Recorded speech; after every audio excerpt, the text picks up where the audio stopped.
Hi friends, Sunday special chicken biryani வாங்க எப்படி செய்யலான்னு பார்க்கலாம்.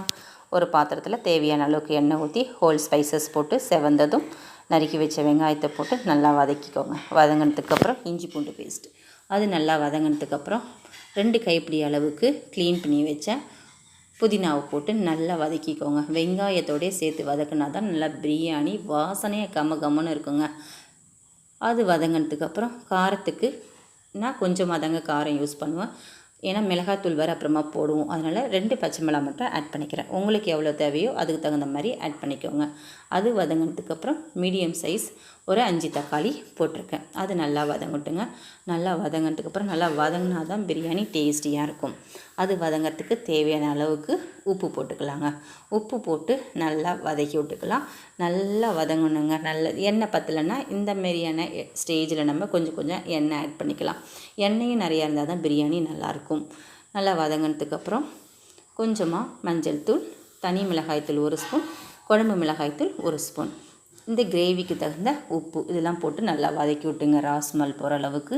இது கூடவே ஒரு 3 ஸ்பூன் தயிர் கட்டியாக அந்த தயிர் ஆட் பண்ணிக்கோங்க. 1 ஸ்பூன் லெமன் ஜூஸ் நிறைய வேணாம், 1 ஸ்பூன் மட்டும் ஆட் பண்ணிக்கோங்க. அது ராஸ்மல் போகிற அளவுக்கு நல்லா கிரேவியாக வர அளவுக்கு நல்லா வதக்கிக்கோங்க. அது வதங்கினதுக்கு பிறகு நம்ம சிக்கனை போட்டுக்கலாங்க. அந்த கிரேவியோட எல்லா சிக்கனையும் போட்டு நல்லா மிக்ஸ் பண்ணி விட்டுக்கலாங்க. அப்போ தான் அந்த கிரேவி எல்லாமே சிக்கனில் போய் நல்லா சேருங்க.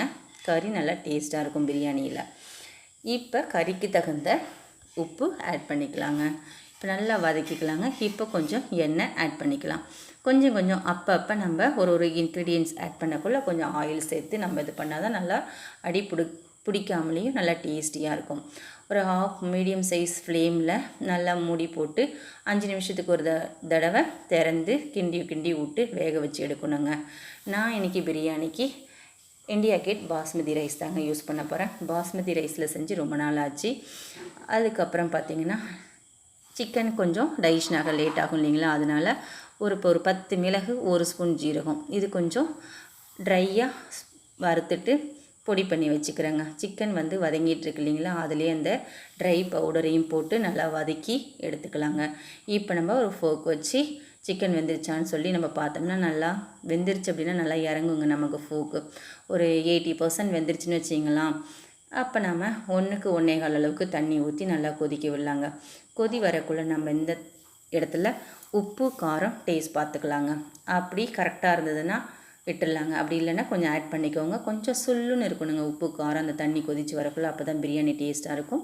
பாஸ்மதி ரைஸ் போட்டதுக்கப்புறம் ஒரு கைப்பிடி அளவுக்கு கொத்தமல்லி நல்லா நைஸாக நறுக்கி போட்டுக்கிட்டாங்க. அரிசி போட்டதுக்கப்புறம் ஒரு 2 ஸ்பூன் நெய் ஆட் பண்ணிக்கோங்க. அப்போ தான் சாதம் ஒட்டாமல் நல்லா பொலன்னு நல்லா இருக்குங்க.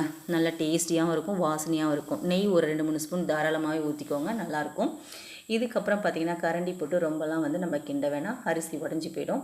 நம்ம மூடி போட்டு அப்பப்போ லைட்டாக கிண்டி விட்டு ஓரத்தில் தாங்க கிண்டி விட்டு எடுத்தோம்னா நமக்கு கமன்னு நல்லா போலன்னு பாஸ்மதி ரைஸ் பிரியாணி ரெடிங்க. நீங்கள் எப்படி செய்வீங்க? நான் செஞ்சது உங்களுக்கு பிடிச்சிருக்கா அப்படின்னு எனக்கு கமெண்டில் சொல்லுங்கள். ஆனால் எனக்கு ரொம்ப பிடிச்சிருந்துங்க. நான் நிறைய தடவை பிரியாணி செஞ்சுருக்கேன். ஆனால் இன்றைக்கி செஞ்ச டேஸ்ட்டு ரொம்ப அல்டிமேட்டாக இருக்குங்க. ஏன்னா நான் செஞ்சதே நான் சொல்கிறேன்னு நினைக்கிறீங்களா? இல்லைங்க, உண்மையிலேயே பயங்கர டேஸ்ட்டாக இருந்ததுங்க. எல்லாருமே விரும்பி சாப்பிட்டாங்க. நல்லா உதிரியாக டேஸ்ட் நல்லா அந்த கிரேவியோட டேஸ்ட் நல்லா சிக்கனில் இறங்கி நல்லா இருந்ததுங்க. இதுக்கு நான் அடிஷ்னலாக எந்த கிரேவியும் வைக்கலைங்க. ஆனியன் ரைட்டாக மட்டும்தாங்க வச்சேன். அதுவே போதும். நல்ல செமையாக அல்டிமேட்டாக இருந்ததுங்க. நீங்களும் உங்களுக்கு நான் செஞ்ச இந்த ஐட்டம் பிரியாணி செய்முறை பிடிச்சிருந்ததுன்னா நீங்களும் செஞ்சு பார்த்துட்டு எப்படி இருந்துன்னு எனக்கு கமெண்ட் செக்ஷனில் சொல்லுங்கள். இல்லை இதில் ஏதாவது சேஞ்சஸ் பண்ணி நீங்கள் செய்வீங்க அப்படிங்கிறனாலும் எனக்கு கமெண்ட் செக்ஷனில் சொல்லுங்கள். இந்த வீடியோவை நிறைய பேர் பார்க்குறீங்க, ஆனால் சப்ஸ்கிரைப் பண்ணாமல் பார்க்குறீங்க. சப்ஸ்கிரைப் பண்ணிவிட்டு பாருங்கள்.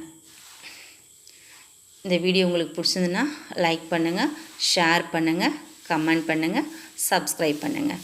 தேங்க்ஸ் ஃபார் வாட்சிங்.